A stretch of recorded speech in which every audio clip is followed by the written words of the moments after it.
Eh, Muy perfecto. Muy buenas tardes a todos. Bienvenidos a la charla Experiencia y Desarrollo Profesional. Hoy tengo el gusto de tener de invitado a Facundo García. Él es un experto en Python, ingeniero frontend y backend, apasionado en diseño interactivo, la electrónica, ciencia de datos e inteligencia artificial. Actualmente se desempeña como entrenador técnico y profesor en Plaxi, ¿no? Bienvenido, Facundo. Muchas gracias por aceptar esta invitación. Hola Fabricio, ¿cómo estás? Muchas gracias a vos por haberme invitado. Y bueno, un placer estar aquí acompañando al grupo CAET 21 de una de las universidades más grandes de Perú, como me comentabas. Y es un placer, realmente. Espero que tengamos una tarde amena y que la pasemos bien. Muchas gracias por invitarme. Gracias a ti, Facundo. Chicos, mira, para explicarle cuál va a ser el desarrollo de esta charla será dividida en dos partes, ¿no? La primera será de 30 minutos, donde yo le formularé algunas preguntas a Facundo, y los otros 30 minutos donde ustedes van a hacer algunas preguntas y Facundo va a estar bien encantado de poder responderlas, ¿no? Así que vayan formulando sus preguntas, que Facundo se los va a responder. Entonces, empezamos con las preguntas, Facundo. Adelante, adelante, por favor. Ya, Facundo. Primero, Facundo, cuéntanos, ¿cómo empezaste tu carrera en tecnología? ¿Desde qué año te empezó a gustar lo que es todo lo relacionado a tecnología? Bueno, es una pregunta interesante. Yo comencé en tecnología desde muy chico. O sea, yo me acuerdo, o sea, puede parecer imposible, pero es lo que tengo en mi cabeza, que a los 2 años yo soñaba con tener mi primera computadora. Era muy difícil acceder a una en ese momento. Lo que uno hacía era ir a un cibercafé, como se le dice, a un locutorio. Sí. Es un lugar donde hay varias computadoras ahí, bueno, podía entrar a internet, ¿no? Y en ese momento, yo lo que hacía, no cuando tenía 2 años, ojo, ese fue cuando quise tener una computadora, pero a los 5 años, 6 años, me iba a esos lugares para jugar a los Grand Theft Auto, a los juegos Grand Theft Auto. En el primer momento estaba el Vice City y después, con el pasar de los años, sale el Grand Theft Auto San Andreas, que fue una locura total. Todo el mundo estaba jugando al Grand Theft Auto San Andreas en ese momento y al Counter-Strike 1.6. Entonces eran los juegos que estaban de moda, por lo menos aquí en Argentina, en esa época. Pero bueno, después uno, ya cuando entra a internet, se da cuenta de que era algo mundial lo que estaba pasando. Y en ese momento me atrapó lo que eran esta clase de juegos. O sea, realmente era espectacular poder incluso averiguar cuáles eran esas cosas extrañas que había en el juego, a lo que después se lo empieza a conocer como misterios. Y ahí fue cuando yo me meto en lo que es tecnología, más o menos a los 10, 11 años, cuando se me ocurre crear un mod para el Grand Theft Auto San Andreas, una modificación para el juego, que es como meterle un plugin en el que uno puede acceder a cosas que en el juego originalmente no están. Como por ejemplo, poder encontrar monstruos de diferente índole, como Pie Grande o Samara. Me acuerdo que en ese momento uno buscaba en YouTube cómo encontrar a Samara. Y bueno, con el pasar del tiempo descubro el código del juego. Había un programa que se llamaba Sunny Builder en ese momento, Sunny Builder, que te permitía acceder al código interno de GTA San Andreas, que estaba hecho, ahora que lo recuerdo, en algo muy parecido a C. Creo que estaba programado en C, no me acuerdo, pero era muy parecido. Y en ese momento, bueno, comienzo a tocar un poco los diferentes mods que habían. El más famoso había sido el Mysterix mod. Después salió el Shander Files y a partir de eso empiezo a ver un poco lo que era el código fuente, cómo se hacían, cómo, de hecho, editar las texturas del juego para poder crear skins, para poder crear personajes, poder editar los modelos 3D también. O sea, ahí fue una época en la que aprendí muchísimo de computación, no solamente sobre programación, sino que aprendí sobre audio, aprendí sobre edición 3D, aprendí sobre edición de imágenes, aprendí a usar Photoshop, 3ds Max, todos los programas que en ese momento se usaban para crear uno de estos mods. Y termino creando el, creo yo, famoso hasta el día de hoy, Terror Mod, que fue una creación mía allá por el año 2011 del canal Gameoxt. Y que lo voy a poner aquí en el chat de Facebook porque me quieren buscar. Es un canal viejo, es un canal que tiene varios años, pero bueno, fue una buena época. Ahí fue cuando me metí a lo que es la tecnología, tocando código cuando no sabía incluso que eso era código. Yo lo que estaba haciendo era Mira. seguir un tutorial de YouTube que me decía, bueno, cómo hay que hacer para que aparezca un personaje en el mapa que te quiera matar. Que era justamente lo que uno quería lograr para crear un misterio en el juego. Y bueno, ahí creé mis primeros archivos editando lo que me decía el tutorial. Bueno, tenés que cambiar aquí por este valor que querés poner, aquí tenés que poner las coordenadas, que las sacás de esta manera. Y después, con el pasar del tiempo, uno se va dando cuenta de lo que estaba haciendo era crear variables, reinicializar variables, modificar funciones. O sea, uno estaba programando en ese momento. Yo no sabía que estaba programando, tenía 10 años y estaba programando. Así fue como me metí a la tecnología. Ese fue mi primer contacto. Ah, excelente, Facundo. O sea, a los 10 años, 2011 hiciste una modificación del juego y creo que pude leer que tuvo millones de descargas. Tuvo 4 millones de descargas, Bien. ese mod. Lo recuerdo porque vi las stats Ojo, no sé, creo que tuvo más. Porque ahora que me acuerdo, yo leí las stats de Mediafire, que era la página donde uno subía las cosas, y ahí tenía 4 millones. Pero también lo subía a otras, varias. O sea, en ese momento me acuerdo que existía todavía Mega Upload, que después fue cerrado por el FBI. O sea, fue una época muy linda de Internet. Yo creo que fue la época de oro, realmente. Bueno, más o menos ahí se crea YouTube, se crea Facebook. En el 2005 obviamente se crea Facebook. Pero en ese momento es como que entra en auge todo. Empiezan a surgir los canales en YouTube de gente hablando. Por ejemplo, fue una época muy, muy buena. Que se extraña. Y sí, y ya, mira, eso fue a tu edad de la infancia, que a los 10 años, ¿no? Y bueno, y esta ya va la segunda pregunta, ¿no? ¿Y cómo fue cuando entraste a la universidad, ¿no? ¿Cómo fue tu etapa universitaria? Que imagino que la carrera que estudiaste fue Ingeniería de Sistemas. Sí, estudié Ingeniería de Sistemas en la Universidad Tecnológica Nacional de Argentina. Sin embargo, no terminé la carrera, hice el primer año únicamente. Eso fue por una larga reflexión que tuve en un momento de la historia de mi vida, en la que concluí que no era práctico para mí continuar con una carrera universitaria, que podía alcanzar mis metas por otras alternativas que en lo personal me convencen más.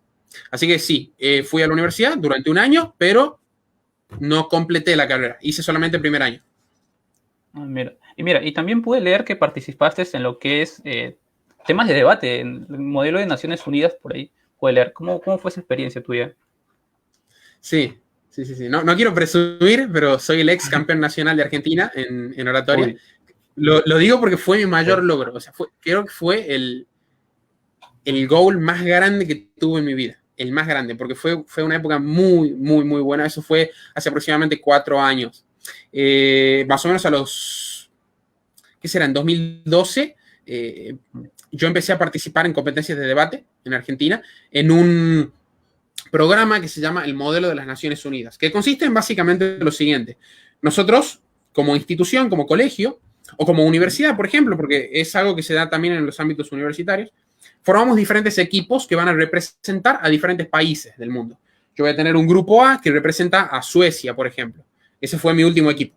Tenemos un grupo B que representa a Indonesia. Tenemos un grupo C que representa a China.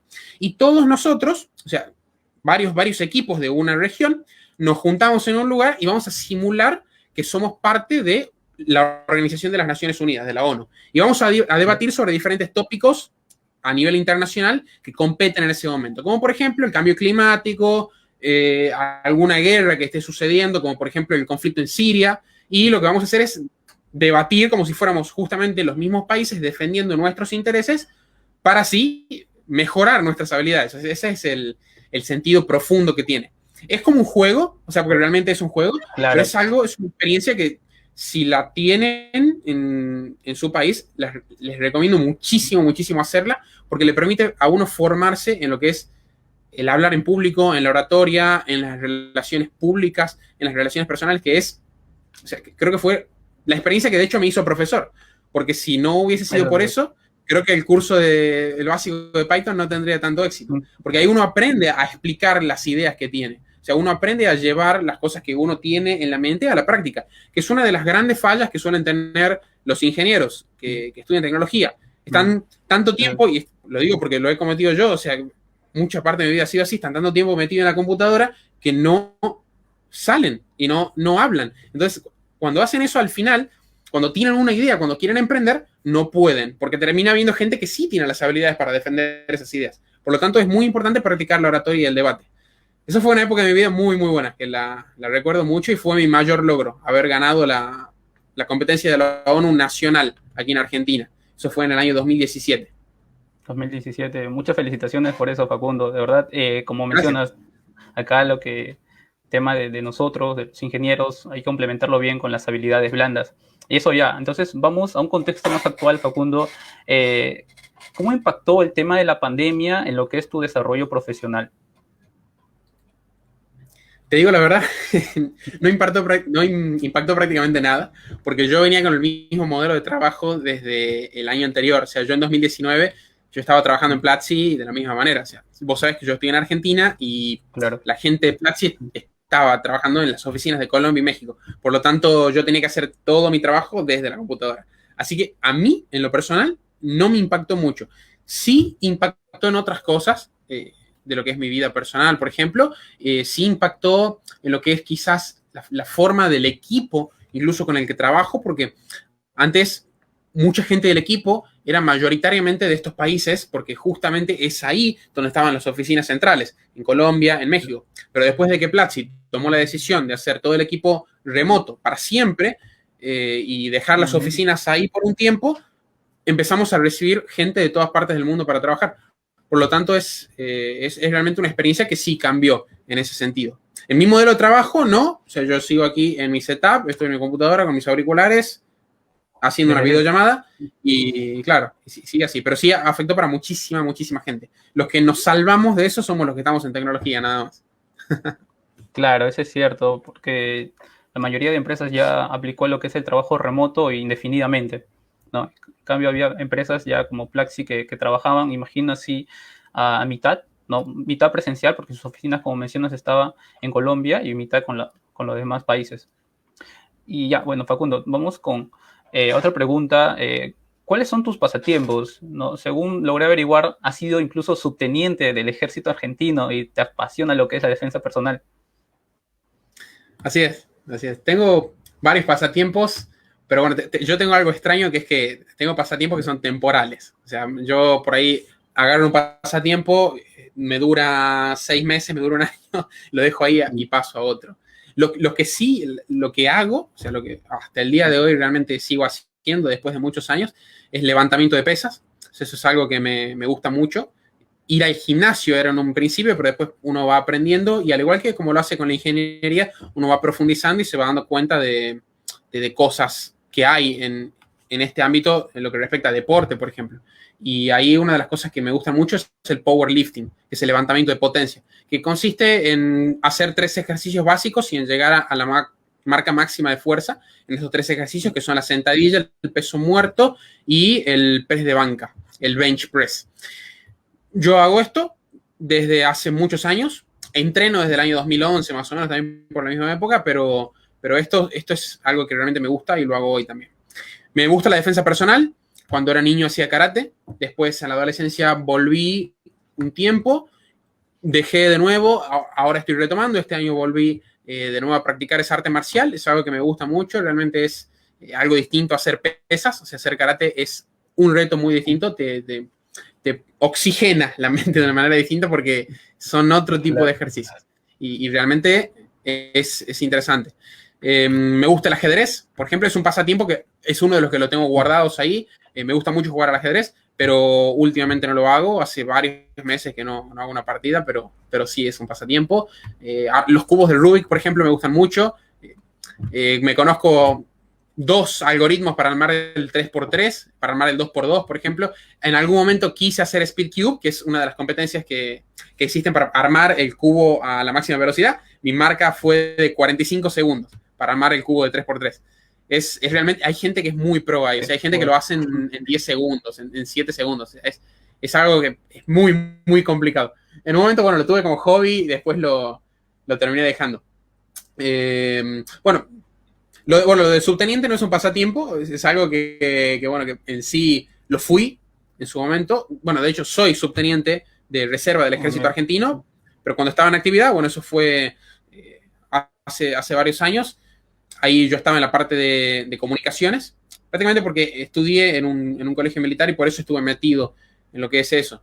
Estuve más que nada en la parte de tecnología, en lo que tiene que ver con redes, en lo que tiene que ver con conexión justamente entre varios elementos del ejército para poder comunicarse, etcétera. Así que estuve en eso también. Bueno, también me gusta ser profesor, me gusta dar conferencias por ahí. Bueno, eso era antes de la pandemia, ahora es un poquito más complicado, pero en su momento daba varias conferencias sobre oratoria, sobre debate. Yo creo que esos serían mis pasatiempos más actuales. Me gustan mucho los videojuegos retro, todo lo que es emuladores, lo que es la saga de Zelda, por ejemplo, es mi favorita, aunque si hay algún amigo que esté escuchando esto, un amigo en particular me va a retar porque hace mucho que no juego, y eso es verdad, o sea, porque estoy más metido con lo que es trabajo y estudio, entonces sí, es verdad que hace mucho que no juego, pero sí me encanta. Me encanta, me encanta. Todo lo que tiene que ver con retro, con el mundo de Nintendo y los juegos de 8 bits, 16 bits, 32 bits, es algo que me gusta mucho. Esos serían mis pasatiempos. Ay, mira, genial. Justo acá, mi universidad incluso es una de las campeones en ajedrez, ¿no? Yo también participo en ajedrez. Es un buen hobby. Y bueno, Facundo, antes de entrar a las preguntas de Plaxi, que yo creo que acá los estudiantes, los compañeros están esperando, quiero preguntarte algo previo. ¿Qué otras cosas hiciste antes de ingresar a trabajar a Plaxi? Según leí, fundaste tu propia empresa de sitios web, Eitherware, ¿no? Donde tú eras el front, en el backend y propietario del grupo. ¿Qué nos puedes contar sobre eso? Sí, es la primera vez que me hacen esta pregunta, porque es algo que está ahí como oculto en mi vida. Más o menos cuando terminé esta etapa de facultad de la universidad, que fue que dejé la facultad, empecé a estudiar por internet. Empecé a averiguar por ahí porque me gustaban muchas cosas. Primero arranqué por seguridad informática en lo que es redes inalámbricas. Dicho en palabras normales, quería hackear Wi-Fi. Quería hackear Wi-Fi y quería saber cómo se hacía. Entonces me compré varias tarjetas de red, claro, para intentar hacer esto, pero con fines educativos únicamente. Entonces, fui ahí cambiando un poco después mis expectativas, mis ganas de aprender cosas por otras, y al final me di cuenta que lo que me gustaba era el desarrollo. O sea, yo realmente lo que quiero hacer en el futuro es emprender, es crear mi propia empresa. Y en su momento la creé. No podríamos decir que es una empresa realmente, porque era algo como mi marca para poder vender lo que estaba aprendiendo en ese momento, que era desarrollar sitios web. Yo empecé al principio con el tema de aplicaciones Android, después me pasé a lo que es desarrollo web y creé una empresa, podríamos decirlo en realidad entre comillas, porque no fue una empresa, fue en realidad una marca que se llamaba Etherware. Y con esa tuve algunos clientes interesantes, como por ejemplo la odontología más grande que tiene Cartagena, en Colombia, me contrató para hacer su sitio web. Mira. Por ejemplo, en varios colegios locales, estuve trabajando para ver escuelas locales aquí, y fue una experiencia interesante que realmente la tomé porque rechacé una oferta de trabajo de una empresa grande, conocida, que me ofreció para ser front-end developer, pero la rechacé porque no me convencía el tema del horario, porque a mí realmente me apasionaba muchísimo aprender para poder cumplir mi objetivo, y esta empresa me requería mucho tiempo, me requería aproximadamente unas 9 horas. Entonces, al final terminé rechazando eso, creando mi propio emprendimiento para poder justamente costearme lo que yo estaba aprendiendo, y después entro a Platzi. Eso fue mi época previa a Platzi. Claro, y justo a eso llegamos, Facundo, ¿no? Cuéntanos, ¿cuál fue tu camino para llegar a Platzi? Bueno, yo entro a Platzi como associate, que es un puesto de trabajo que está hecho para estudiantes destacados de la plataforma que tengan más de 10.000 puntos y cumplan algunos requisitos adicionales. Ese es un puesto de trabajo que forma parte del equipo de Quality Assurance de la plataforma, que lo que hace básicamente es tomar los cursos antes de que se lancen, revisarlos para ver que no haya ningún error, para poder quitar todas las impurezas que puedan quedar ahí en el medio durante la grabación, durante la planeación del curso, y después lanzar ese curso. Y además hacen otras tareas varias, como por ejemplo ver errores en la plataforma y reportarlos, o responder preguntas de los estudiantes. Esa fue mi primera entrada con Platzi. Perdón, voy a silenciar el teléfono. Esa fue mi primera entrada a Platzi. Realmente, bueno, fue una experiencia muy, muy buena para mí. Me gustó mucho trabajar. El equipo obviamente fue evolucionando a lo largo del tiempo. Hoy quizás se aleja un poco a lo que fue en su momento porque las cosas se evolucionan y la gente va teniendo nuevas responsabilidades, ¿no? Pero en su momento se trataba de eso, es lo que yo me acuerdo. Y la cosa fue muy bien. Y en un momento entro a lo que es Platzi Master, que es un programa especial que tiene Platzi ahora, que está, pero muy, muy, muy bueno, en el que lo que se busca es llevar la experiencia que se tiene normalmente en la plataforma a otro nivel, de manera mucho más personalizada, a estudiantes seleccionados, para que puedan llegar a un puesto de trabajo y ganar un sueldo mucho más alto al que tenían antes. Es un programa que está creciendo, que hace más o menos tiene un año de vida, y es ahí donde yo me desempeño como technical coach. Antes era mentor técnico, ahora es technical coach, cambió el nombre, tengo que actualizar el LinkedIn, pero es technical coach. Que lo que básicamente hacemos, los technical coaches ahí, es tener reuniones 1 a 1 con los estudiantes en los que nosotros les sacamos dudas que ellos tengan sobre algún problema técnico en particular. Por ejemplo, estabas desarrollando una aplicación en Django y tuviste este error en este punto y estás 2 días buscando en Stack Overflow, no sabes cómo resolverlo. ¿A quién llamas? Al mentor técnico. Llamas a mí, hacemos una llamada corta, intentamos resolver el problema. Bueno, llamada corta es un decir, a veces esa llamada se puede extender, pero como es un programa personalizado, está permitido. O sea, al máximo a mí se me fue como a 3 horas, por ejemplo, para resolver el problema de un estudiante. Pero bueno, es una experiencia muy, muy buena en la que estoy metido ahora. Mira, actualmente, como menciona Facundo, eres técnica coach en Platzi Master y profesor de varios cursos en la plataforma, que he visto son 3 cursos. ¿Qué parte de este trabajo es lo que te produce más satisfacción? Bueno, lo que más me gusta a mí es hacer cursos. Realmente es la parte que más me apasiona porque es ahí donde se combinan todas las habilidades que en algún momento formé. O sea, esto de la oratoria que te contaba, claro. Esto de la docencia, me gusta muchísimo a la hora de hacer un curso. Es un momento en el que uno puede sacar su creatividad y aportar a la comunidad, a una gran parte de la comunidad de tecnología para que las cosas sean mucho mejores. Pero también disfruto mucho el trabajo que hago en Platzi Master. Son 2 cosas que van a la par. Porque en Platzi Master tengo charlas más cercanas con los estudiantes y ahí puedo darles un acompañamiento más a la par.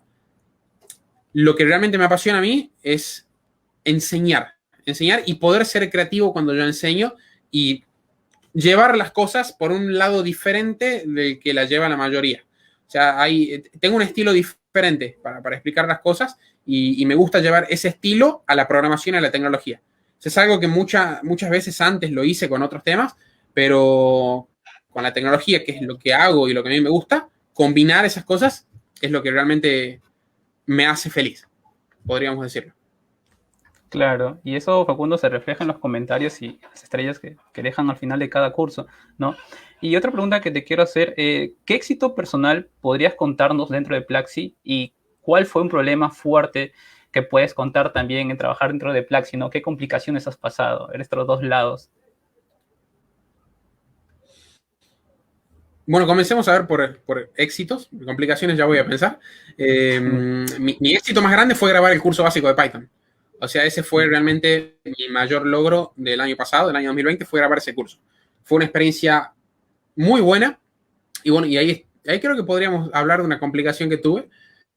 Fue una experiencia espectacular porque, o sea, estuve a cargo de grabar uno de los cursos más importantes de la plataforma. O sea, Platzi es la escuela de tecnología más grande que tiene Latinoamérica y el curso de Python es una de las entradas para los estudiantes. O sea, uno entra, por ejemplo, queriendo aprender Python o queriendo aprender a crear una página web. Esas son una de las preguntas que uno se hace al principio cuando va a entrar a estudiar. Y Dios, a ver, después de ser associate, pasar, digamos, a Platzi Master y que en un mes se me ofrezca grabar ese curso, fue un impacto grande. O sea, fue realmente muy, muy interesante. Fue un curso, y ahí te hablo de la complicación, que se tuvo que regrabar. Eso hay poca gente que lo sabe, pero es un curso que se grabó 2 veces.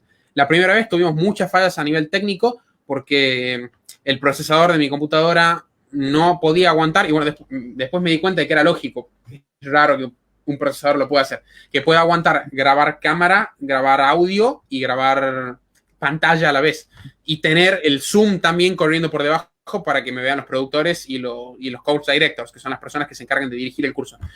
Era todo un tema, y bueno, y tener abierto Python y tener abierto Visual Studio Code, es un tema grande. Entonces, la primera vez salió con muchos fallos, o sea, el video salió mal, salió todo cortado, había fragmentos que se habían perdido, así que tuvimos que regrabarlo, pero fue una experiencia que al final fue la correcta porque hubo que regrabarlo para que las cosas salgan bien. Y bueno, ahí aprendí también muchísimo más sobre mi computadora de lo que yo creía que ya sabía, porque yo la armé, o sea, yo la construí, pero aprendí que a dividir realmente lo que es el procesamiento entre las diferentes partes. La estrategia al final fue grabar con la tarjeta gráfica la pantalla, porque se puede con una herramienta especial, y dejarle la cámara al procesador. O sea, ahí repartimos, balanceamos y la cosa sale bien. Así que esa fue una de las dificultades grandes que tuve en Platzi. Ah, mira. Y justo ahí también se me da otra pregunta, ¿no? ¿Cuánto tiempo demoraste en grabar el curso de Python? Los cursos se graban bastante rápido, o sea, se hacen en 3 o 4 días, más o menos. Uno acuerda un horario con la gente de producción y con la gente que dirige los cursos, que más o menos son unas 6 horas al día, y esas 6 horas están dedicadas exclusivamente a grabar. Uno entra al estudio de grabación, le digo entre comillas, porque el estudio ahora pasa a ser remoto. Antes uno, no tuvo la experiencia, me hubiese encantado tenerla. Antes uno iba a las oficinas de Platzi, hacía todo un viaje y grababa ya el curso y después volvía. Me hubiese encantado viajar a grabar un curso, pero bueno, no se me dio porque justo pandemia, coronavirus, y todo en remoto. Pero bueno, uno entra al estudio y está 6 horas ahí grabando, o sea, prueba y error, porque hay cosas que hay que repetir, a veces salen mal, a veces uno se traba, a veces falla el micrófono, que me pasó, o sea, uno cree que no le va a pasar, pero le pasa y se pierden 30 minutos de contenido y uno tiene que volver a grabar. Entonces es una experiencia intensa, pero corta, o sea, se graba en 3, 4 días. Ahora, la preparación del curso sí es larga. La preparación depende del contenido del curso y de lo que se vaya a dar. Yo al curso que estoy por grabar ahora, que es el curso intermedio de Python, que lo grabamos el 1 de marzo, ya llevo unos 15 días trabajando y todavía no voy ni por la mitad. Es una cosa que es intensa y que hay que ponerle bastantes horas. Claro, actualmente estás grabando lo que es ya el Python intermedio, ¿cierto? Eso vamos a grabarlo el día 1 de marzo. Ese día empezamos a grabar y a partir de ahí, la fecha de lanzamiento no la puedo revelar porque no la sé. Claro. Y si la supiera, tampoco puedo revelarla porque no me dejan. Pero bueno, sí, se va a lanzar, digamos que en marzo, abril, más o menos, a más tardar, ahí ya lo van a poder tener online. Claro, claro. Y mira, esta pregunta también te lo hago ya antes para pasar a las preguntas de los comentarios de parte de los estudiantes que nos están viendo. Tú sabes que si vamos a los comentarios que dejan los estudiantes en tus 3 cursos que está en la plataforma Platzi, vemos que las opiniones son valoradas con 5 estrellas, ¿no? Esta metodología de enseñanza, ¿lo aprendiste? Mencionaste que dentro de lo que es la parte oratoria, pero ¿cómo lo perfeccionaste? ¿No? Sí, yo nunca antes había grabado cursos, más allá de los que tengo en Platzi, y nunca antes me había mostrado yo en Internet. O sea, yo estuve en Internet durante mucho tiempo, tuve mi canal de YouTube, que es el que les mostré ahí, pero era un canal con Loquendo, que es una tecnología que se usaba antes para grabar, en la que uno le ponía una voz distinta. Y antes se hacía de esa forma, o sea, yo nunca me mostré. Fue algo que realmente sale intuitivamente cuando uno aprende realmente la oratoria a profundidad. O sea, yo realmente no grabé cursos. Yo lo que hice fue aprender la oratoria en general de una manera muy, muy, muy profunda. Cuando estuve, por ejemplo, en estas competencias, el año 2017 fue un año que estuve enteramente dedicado a eso. O sea, fue ponerme desde marzo hasta diciembre a preparar todo el año para la competencia final. ¿Cuáles eran las estrategias que íbamos a llevar? ¿Qué es lo que íbamos a decir? ¿Cómo íbamos a hablar? Y era practicar, practicar y practicar, hacer debates, exponer ideas. Y esto está relacionado con dar clases. O sea, de hecho es lo mismo. Uno cuando aprende a hablar en público, cuando aprende a simplemente exponer ideas, uno aprende a enseñar. Uno aprende a explicar las cosas. Son cosas que van de la mano, no es que están separadas. Entonces vino de ahí. Sale intuitivamente después de aprender oratoria, mi forma de enseñar. No es que tenga una metodología particular que haya estudiado. Es algo que sale después de aprender eso. Claro, sí, de verdad, la metodología de enseñanza es muy, pero muy importante dentro de esta plataforma más que todo que va directamente a enseñar de uno a uno también a los estudiantes, ¿no? Entonces, Facundo, con esto sería, que es mis preguntas, a ver, chicos, vayan dejando sus preguntas en los comentarios para que Facundo se los responda. 30 minutos para conocer al profesor, uno de los mejores profesores, que si ven los comentarios de los cursos de Python. El segundo curso, el curso de fundamentos de What Scrapping con Python y XPath, ¿no? Y el curso de Scrapping, 3 de los cursos que están en la plataforma. Y acá te muestro un comentario que dejó Gustavo. No sé si leeré este mensaje, pero el curso de fundamentos de Scrapping con XPath es uno de los mejores que he llevado. Muy entretenido y directo al tema. Gracias por ser un buen profesor, Facundo. Muchas gracias, Gustavo. Muchas gracias. Ese es el primer curso que grabé con Platzi. Fue ese curso. Fue probando todo. Todo lo remoto. En ese momento no tenía el fondo verde, tenía un fondo negro. Fue el primer curso que grabé. Así que te agradezco que te haya gustado, realmente. Qué bien. Ya. Acá una pregunta para ti, Facundo. Para backend y frontend, ¿qué stack de tecnologías manejas? Bueno, es interesante y depende. Sí tengo tecnologías que sí usaría, o sea, que te podría decir, sí usaría estas tecnologías, y hay tecnologías que te digo, no usaría. ¿Qué no usaría? Yo, en lo personal, ojo, esto es una opinión personal, depende de cada desarrollador, realmente hay una variedad enorme de gente en la comunidad que usa una variedad enorme, de nuevo, de tecnologías distintas, y está bien. Mi percepción personal de las cosas es la siguiente. Tecnologías que no usaría serían, por ejemplo, PHP para hacer el backend. Porque considero que es un lenguaje un tanto viejo y que no tiene muchas de las ventajas que otros sí. Solamente por eso, no digo que sea un lenguaje malo. ¿Qué usaría, por ejemplo, para backend? ¿Usaría Python? Soy el profesor de Python, obviamente usaría Python.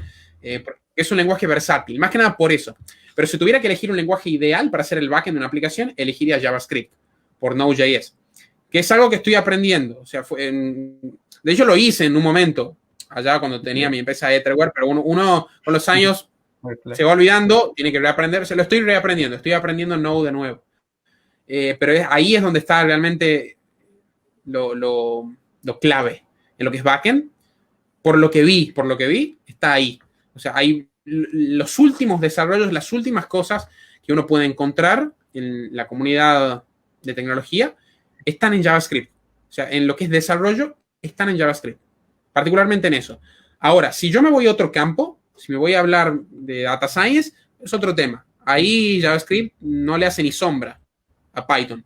Pero si me voy a desarrollo, tanto backend como frontend, bueno, frontend definitivamente JavaScript, o sea, no te puedo recomendar otro porque es el único que anda en el navegador, pero para backend también.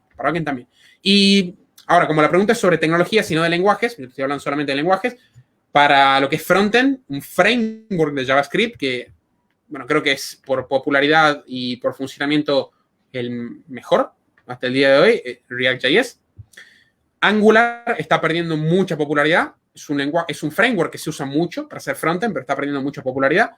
Y lo que es Svelte.js es algo que también atrae. Tengo ganas de aprender Svelte.js como lo nuevo, como podría decir, como lo más novedoso. Lo que es seguro para aprender y que realmente te va a dar con más probabilidades una oportunidad laboral es React.js, aprender React. Para CSS, Bootstrap como framework más importante. Hay mucha gente que le gusta Tailwind, pero no tiene ni de cerca el crecimiento de Bootstrap. Pero con aprender CSS bien es suficiente. Y para backend, bueno, Node.js con Express para hacer lo que es un backend básico, un backend normal. Pero hay otra tecnología que está en auge ahora, que se está hablando muchísimo y que están apareciendo muchas ofertas, que es Next.js, que también está interesante para analizar. Ese sería mi stack de frontend y backend ideal en JavaScript. Si te hablo de Python, que es un lenguaje que también es una buena opción, te hablaré de Django, que es el framework más importante para backend, y de Fast API, que es un framework que no es tan grande como Django, pero es nuevo y promete mucho.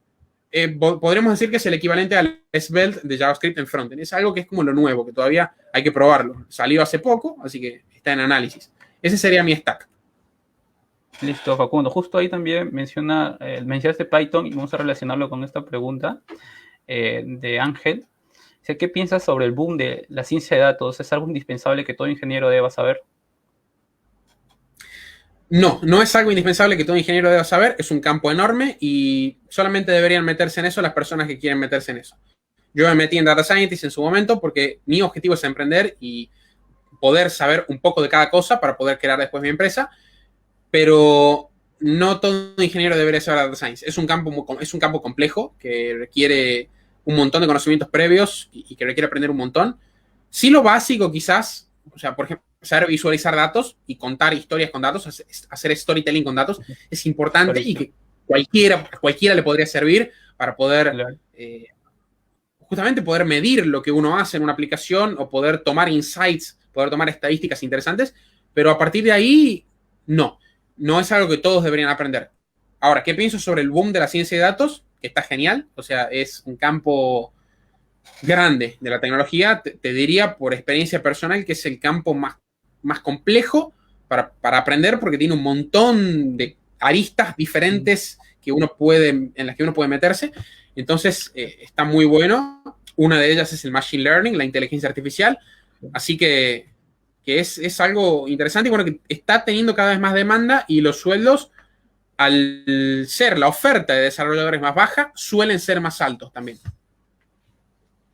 Justo también Plaxi tiene lo que es una escuela de Data Science, ¿no? Una escuela de, Exacto. cuando se empieza con el curso de análisis de negocios, utilizando lo que es la ciencia de datos, que es muy bueno, yo lo llevé, lo recomiendo mucho.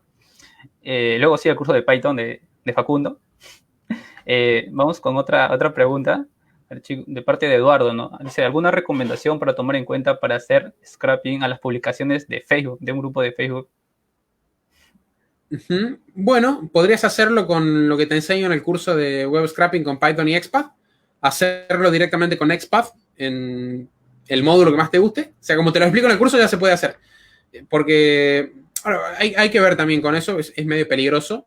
Hay que ver de qué grupo estoy haciendo scrapping, si realmente es algo lícito o no es lícito. Hay que analizarlo bien, porque, a ver, Facebook no te va a demandar porque es una empresa muy grande, que no se va a fijar en el desarrollador Eduardo que está en Perú haciendo web scrapping en grupo. No te van a hacer nada. O sea, sí podrían porque está mal. O sea, Facebook prohíbe en algún momento, en algún lugar, hacer web scrapping. Por intuición te lo digo, pero estoy casi seguro de que sí. A Facebook no le gusta que hagas web scrapping. Pero no te van a decir nada. Hay que ver para qué, de qué grupo es, si es un grupo tuyo, si es un grupo de conocidos, si es para un fin benéfico que realmente justifique la acción. Bueno, en ese caso sí, está bien hacer web scrapping. Ahora, ¿cómo lo hago? Con XPath y Python, por ejemplo, o con Puppeteer con Node.js. Realmente las tecnologías para hacer scrapping son las mismas. Son las mismas porque son pocas. Es un área muy específica. Y web scrapping, ya que estamos ahí antes para terminar, ¿dónde mayormente se usa para recopilar información sobre qué sectores? No había visto más, digamos, para recolectar información relacionado a la venta online, ¿no? ¿Qué hacen? El web scrapping es un arte que se usa para varias cosas. O sea, el web scrapping es la cara de la piratería en Internet, por ejemplo. Cuando ves algo que está pirateado, es porque hay web scrapping en el medio. O sea, vas a poder encontrar, por ejemplo, en Internet, si buscas bien, copias de Platzi, que son ilegales, en donde están los cursos resubidos gratis. ¿Qué es lo que hace esa gente? Crea un script en Python o en JavaScript o en cualquier lenguaje que lo que hace es tomar la página de Platzi, hacer un scrapping profundo, descargar todos los videos con la cuenta que ya está usando esa persona y resubirlos a otro lado. Vas a encontrar, por ejemplo, periódicos que extraen noticias de otros periódicos que son iguales. Es como que están duplicadas para robar visitas, por ejemplo. Ese es el uso ilícito que uno puede encontrar del web scrapping. Yo realmente no estoy en contra de la piratería, yo tengo una opinión particular sobre eso. Pero, bueno, se usa para hacer piratería. ¿Para qué otra cosa se usa? Se usa, por ejemplo, para analizar a la competencia cuando yo estoy hablando de e-commerce. Si yo soy Mercado Libre y quiero ver qué es lo que está haciendo mi amigo OLX, que es una empresa de e-commerce importante en Latinoamérica, ¿qué es lo que voy a hacer? Bueno, voy a agarrar, me voy a crear 50 máquinas que estén ahí con un scrapper trabajando debajo, que me traigan las publicaciones de Mercado Libre. a esas publicaciones las voy a limpiar y las voy a meter en un algoritmo de Machine Learning y ahí entra el Data Science y voy a sacar cosas ahí de Mercado Libre importantes que me sirvan a mí para saber cómo trabajan ellos y cómo yo hacer mis cosas para poder enfrentarlos, porque son mi competencia en lo que es el ámbito del e-commerce. Ahí se usa el web scraping, Claro. por ejemplo. Tiene varios usos. Claro. Eso para aclarar, más que todo, su uso legal, su uso ilegal. Aquí hay una pregunta de parte de Juan Carlos Flores Pucho. ¿Consideras que es mejor especializarte en una tecnología o es mucho mejor saber de todo un poco? Depende de lo que quieras hacer. Si quieres ser un individual contributor, como se le dice, un contribuidor individual a una empresa, es decir, ser un ingeniero de una empresa, lo mejor es especializarte en un campo. Obviamente saber un poco de todo está bien, lo mínimo necesario, pero ahí vas a tener que enfocarte en algo. Si vos querés ser front-end developer, si querés ser back-end developer, si querés ser UX designer, UI designer, tenés que especializarte en UX designer, UI designer, front-end, back-end, lo que sea. Ahora, si querés ser un emprendedor, si querés crear tu propia empresa de tecnología, ahí lo mejor sí es saber un poco de todo, porque realmente lo que estás haciendo no es aprender para poder dedicar tu vida a ese campo en particular. En tecnología es difícil porque las cosas cambian, pero no es tu mentalidad. Tu mentalidad es aprender un poco de todo para poder saber a qué personas contratar en el futuro y hacer que tu producto crezca. Entonces, ahí sí es importante saber un poquito de frontend, un poquito de backend, un poquito de data science, un poquito de robótica, que es lo que particularmente hago yo, porque esa es mi finalidad. Yo no quiero ser un frontend engineer de Facebook en el futuro. Yo quiero emprender, yo quiero crear mi propia empresa, por lo tanto, ese es el camino que yo tomo. Uy, muy bueno, muy bueno. Acá hay otra pregunta de parte también de Anthony que mencionas, si has armado un dataset con web scraping. Sí. Habré armado varios en su momento cuando lo hacía. No estuve haciendo web scraping últimamente, pero uno que armé, por ejemplo, es de los cursos de Platzi. Un dataset lícito, porque es de lo que está público en Platzi. Si uno entra a Platzi, uno puede encontrar sin suscribirse la lista de cursos. Entonces me creé un dataset con todos los cursos y toda la información de Platzi, por ejemplo, practicando web scraping. Genial, genial. Acá hay otra pregunta de parte de Gianfranco Tines que menciona, ¿no? ¿Cuáles serían los skills necesarios o los grandes rasgos para poder formar una empresa tecnológica? No sé si es una pregunta que merezca responder porque yo todavía no creé la mía, no fundé mi empresa, entonces no tengo la experiencia para hacerlo, pero por lo que vi y por la gente que conozco, porque conozco a muchos emprendedores de tecnología, lo necesario para crear una empresa de tecnología es saber un poco de todo. O sea, realmente hay que saber meter las manos en todo. Saber un poquito de frontend, saber un poquito de backend, saber un poquito de marketing digital, saber un poquito de publicidad digital, saber sobre negocios y sobre ventas, o sea, aprender mucho sobre lo que hoy se denomina las soft skills, que antes no tenía ese nombre tan moderno, pero bueno, saber eso, saber aprender a negociar, aprender a vender, y más que nada aprender oratoria, por ejemplo, o sea, aprender a saber exponer tus ideas. O sea, la oratoria es lo que te permite llevar lo que tenés en tu cabeza hacia afuera, hacia un público. Y ese público pueden ser tus inversores, por ejemplo, en el futuro, pueden ser tus clientes. Entonces, para formar una empresa tecnológica hace falta tener conocimiento de tecnología, pero también tener oratoria, también saber negociar, también saber vender y saber también, sobre todo, el ámbito en el que te vas a mover como empresa tecnológica. Vas a crear una empresa en Argentina, vas a crear una en Estados Unidos, son dos países con leyes diferentes. Entonces, tengo que conocer cómo funciona todo el tema de impuestos para poder justamente hacer las cosas bien. Tengo mis opiniones ahí también, pero objetivamente esa es la respuesta que te doy. Claro, Facundo. Y mira, ya que estamos hablando de empresa tecnológica, vamos a referirnos a Plaxi. ¿Qué es lo que hace que Plaxi sea una startup que cada año está creciendo más y más, está llegando, incluso está teniendo ya conversaciones con el Estado, se están implementando programas también, incluso en Perú, ha habido becas que han dado, ¿no? ¿Cómo Plaxi llegó a ser una de estas plataformas más grandes a nivel de todo el mundo en español, ¿no? Sí, Platzi es una gran startup, es una gran empresa porque hacen las cosas bien. O sea, esa es la respuesta sencilla. Hacen las cosas bien. O sea, uno cuando entra a otras escuelas de tecnología, no te voy a dar ejemplos porque realmente no... Sería poco ético, pero bueno, a ver, cuando uno entra a otra página, la gran mayoría, uno se encuentra con errores, por ejemplo, en la web, o se encuentra con cosas que uno sabe intuitivamente, esto no está bien, o sea, esto no tendría que estar acá, o realmente no estoy seguro de que el profesor me esté enseñando lo que realmente tengo que aprender. Uno cuando ya se empieza a hacer esas preguntas, uno sabe que no está en el lugar correcto. Para mí, Platzi es la mejor escuela para aprender tecnología que existe. O sea, yo pasé por varias escuelas de tecnología en el pasado y me terminé quedando con Platzi por varios detalles que en lo personal a mí me gustaron. Lo que la hace una gran startup es que hacen las cosas bien. Es que todo el tiempo se está mejorando. Están haciendo lo que en japonés diríamos Kaizen. Están mejorando continuamente. Todo el tiempo estamos creando cosas nuevas, quitando cosas que ya no sirven, creando otras cosas. Entonces, eso hace que sea muy llamativo, o sea, para la gente. El tener un diseño que todo el tiempo está cambiando, que está mejorando, que las cosas estén bien escritas en la web, que realmente sea algo que se puede disfrutar, que tengan un sistema particular, por ejemplo, que no todas las escuelas tienen, como clases cortas, que no pasan de los 10 minutos, que los exámenes se aprueban con 9. Eso son cosas que uno no ve en otro lado y es una parte distintiva, podríamos decir, de esta startup. Entonces, eso es lo que lo hace grande, lo que lo hace importante y lo que hace que cada año siga creciendo. Y bueno, además es porque todavía hay mucha gente que se está metiendo al campo de la tecnología. O sea, esto es algo que está en auge y todavía no llegó a su pico. La gente se está interesando por la programación. No todos son de la vieja escuela, como yo, por ejemplo, que están con las computadoras desde el año... Yo te digo, la vieja escuela. Yo conozco gente que está mucho más años que yo adelantada. O sea, que está desde 1900 y pico.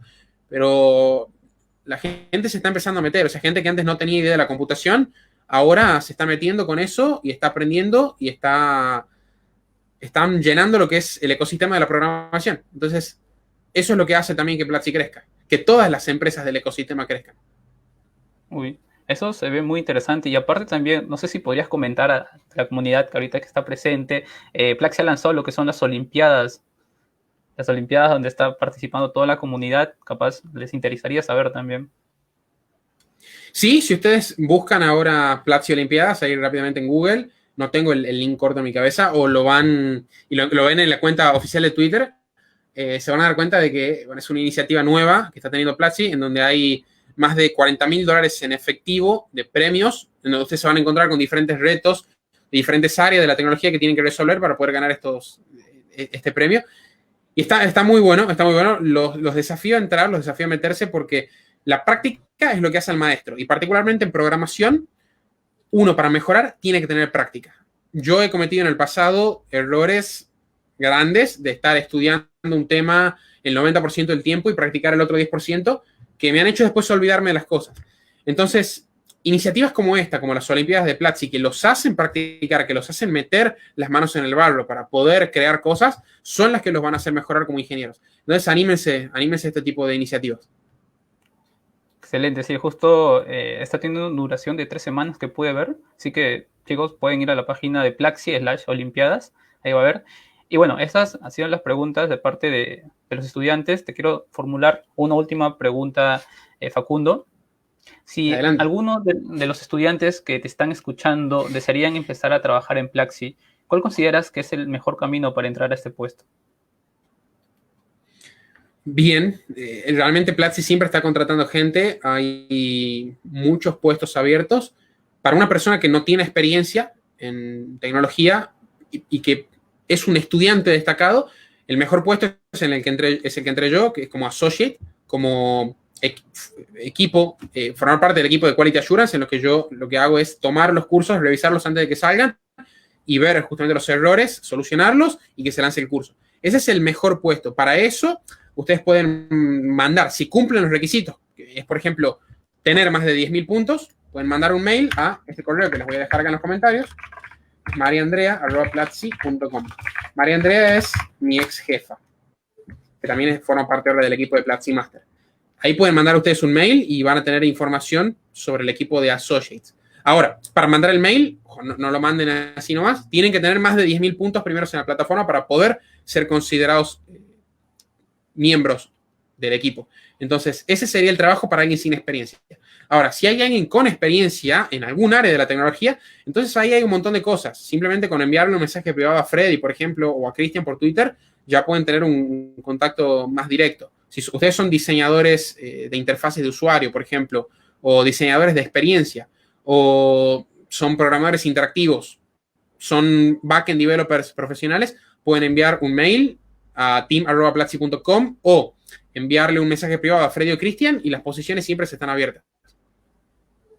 Excelente, Facundo. Entonces, chicos, esta ha sido lo que es la charla de la experiencia y sobre todo el desarrollo profesional de Facundo. Facundo, no sé si tuvieras algunas palabras para todo el público que nos ha escuchado en esta reunión. Bueno, primero que nada, agradecerte, Fabricio, por haberme invitado. Agradecerles a las más de 60 personas que veo que tenemos en vivo. Es un numerazo, realmente. Muchas gracias por haberme escuchado, por haber prestado atención a algunas de las cosas que dije. Les agradezco por haber también escuchado mi historia personal, sobre cómo empecé con el desarrollo, y también por hacerme preguntas, porque eso es importante, que siempre preguntemos sobre las cosas que realmente nos hacen ruido adentro, particularmente tecnología. Aprender sobre qué es lo que yo debería hacer y qué es lo que no debería hacer en el campo justamente de la industria tecnológica para yo saber dónde ir. Porque es tan grande como la medicina, por ejemplo, como otras ciencias, que uno puede perderse. O sea, uno al principio puede perderse y la mayoría de nosotros empezamos perdidos. Empezamos entrando en lugares en los que nos damos cuenta que después no queríamos entrar, queríamos ir por este. Entonces, sacarse todas las dudas al principio para empezar. A ver, en tecnología yo tengo esto y esto. ¿Por dónde me voy a ir? Por este. Y arrancar es lo mejor que ustedes pueden hacer. Así que muchas gracias por haberme invitado. Muchas gracias, Fabricio, y a la comunidad CAET21. Y nos estaremos viendo en próximas sesiones. Podemos organizar algunas más en el futuro. Encantado. Te recibirá como hoy, abierto los brazos de la comunidad CAET21. Y gracias a todos los que nos han escuchado. Y esta será hasta otra oportunidad. Nos vemos, Facundo. Nos vemos a todos. Nos vemos, Fabricio. Mucha suerte. Hasta luego.